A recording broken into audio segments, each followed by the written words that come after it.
You've landed in the wastes. Now shake it off and begin moving. The sun is near. It will consume this place. As the dev said, it's out with the old and in with the also old. You're gonna see a lot of familiarities from prior seasons. Pretty much all of the best parts from every prior season we've dealt with so far have been plucked out and implemented it in a better way. Let's start with the one that I know is gonna bring most of you back to the game. The lobby's back. Not without a caveat though. The window to exit into the lobby has been shrunken down to a segment of the edge of said tile. When you go and open the map and you see the line for the panel, your exit window is about 2 quadrants wide. With that amount of space, that gives you ample room to be able to outmaneuver or outplay, or both, or whatever you want to call it, anyone who's trying to steal/camp the exits of the map. However, that's not your only way to store your walker. You could also transfer it to lobby like you used to be able to, or you could go to trade and there's a walker packer station at trade station. And I found out if your walker is packed up inside the trade station packer and tile burns, it automatically goes to lobby. You are offered a free slot initially for that tile. Any slots after that cost 1,000 flots. Now, I don't know if they scale up the more you buy because I haven't bought any yet, so I'll probably be testing that here soon. So there's 3 ways for you to safely get your stuff off the map.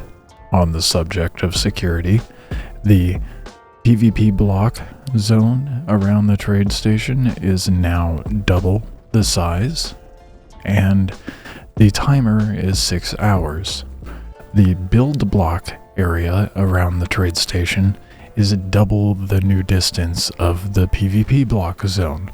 So it's very unlikely for people to be able to really grief or camp the trade station, and we'll have a safe hub to do trade and whatnot. Grapple hooks no longer have a stam regen nerf, so when you're airborne and free falling, you regenerate stamina, so we're back to being able to swing around freely. However, when you use a wingsuit, it uses up stamina. But from what I've heard, wingsuits are kind of broken right now, and they're trying to figure out what broke it. We no longer have the stam regen nerf, but it's been replaced with a lockout on block nerf. That's a misleading term. It's pretty much lockout on any sort of damage or contact given in combat. So whether you block or take damage, you can't grapple for, I think, what seems like 3 seconds. It's just a few seconds and a means of mitigating rats. Now I'm boiling down to what your loadout choice is and skill set. If you're running heavier gear, you're not going to move as fast, but you'll take more hits and hit heavier.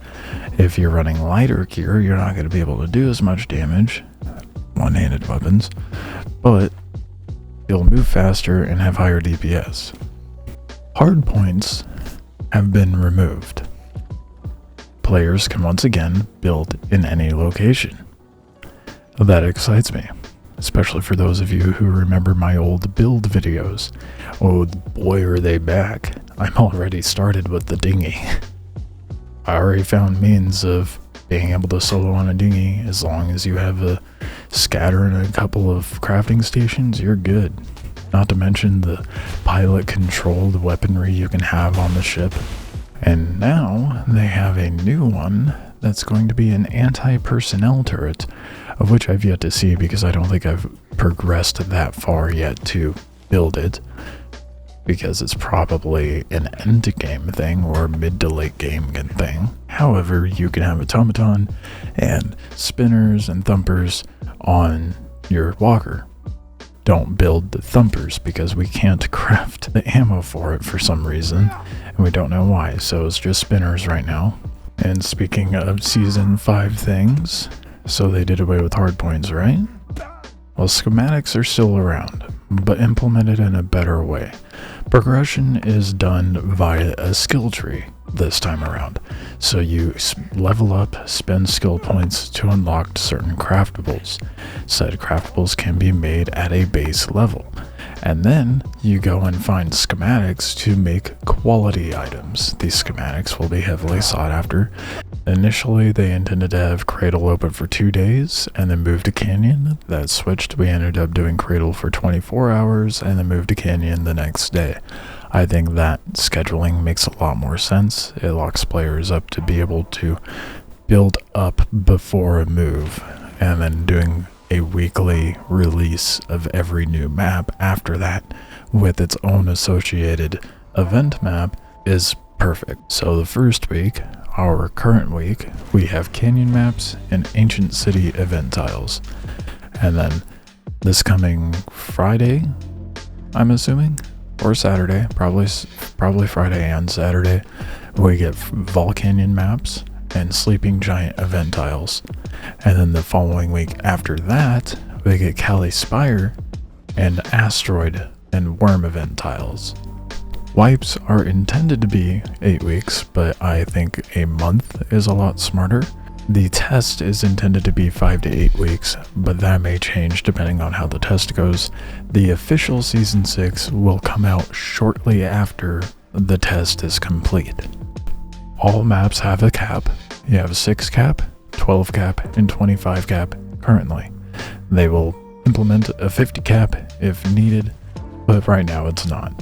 Why do these caps matter? Well, because there will be nerfing involved towards the player, especially when crewed on a walker.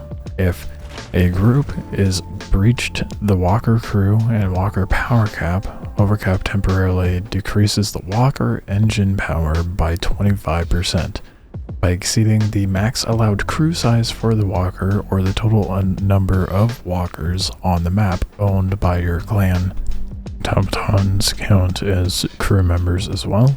So basically, bigger number doesn't necessarily mean better person. With soft points implemented, it's going to boil down to better builds, better plays.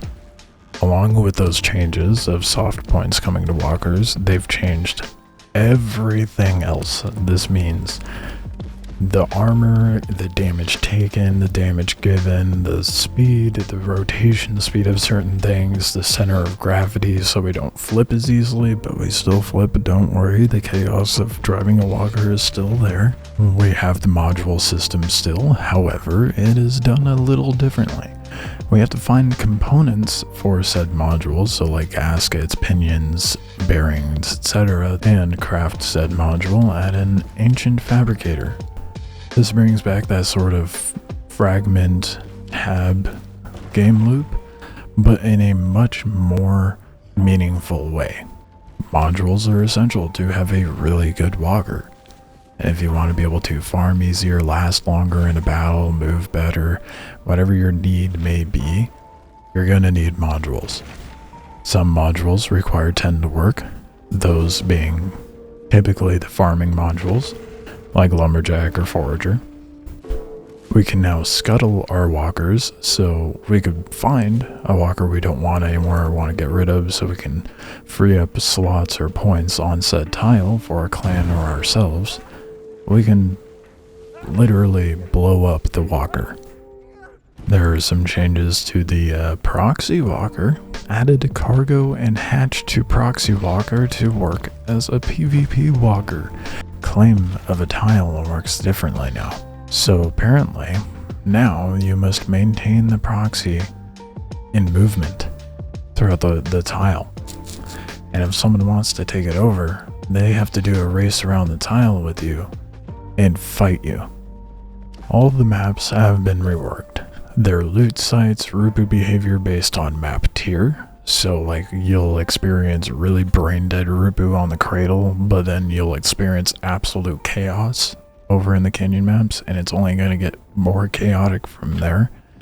So that's when really good plays or group gameplay come in handy. Harvesting has been reworked, just the whole crafting cycle in general has been reworked. It takes no time at all to be able to get mats to get on your feet. You can hop on and 20-30 minutes later you're rolling in a kit and you've got at least a spider walker, if not better. There are new point of interests, and they've added despawn timers at point of interests. There are 4 new point of interests that are events on each of the main tiles. On canyons, we have Totem of Power. On Cradle, we have Ancient Camp. On Volcanion, we have Shaman's Pit. And on Kali Spires, we have Ancient Towers. All of which give good loot and are a draw for PvP, naturally. We've talked about a lot of good points of PvP, because this is a PvP game that is skill based, but there is PvE elements. There are new creatures. So they've added the Go-Go, which is a giant crab, essentially just a bigger Occam. They've got the Koa mobs, or they're the giant elephants, and those 2 mobs are going to have regular and war mob form. There's going to be new spawn locations for the mobs. Not sure what those are. They reworked a Femk. There's new Rubu camp variations, and they look good. And there's a lot more spawns of them. There's a giant Nur now. Tile owners can have rideable Nur. Only tile owners can have rideable Nur. Mountable Nur are in last Oasis now. Killen have been removed, so hopefully they intend to make those mountable later on. The Frog, or Puck, have been shrunken down, and I've yet to see it. I'm not sure where its spawn is. I'm assuming the event tiles. Like for canyons, we're going to get ancient cities, so I imagine the Papak are over there. Or maybe I'm wrong. I don't know. We'll find out.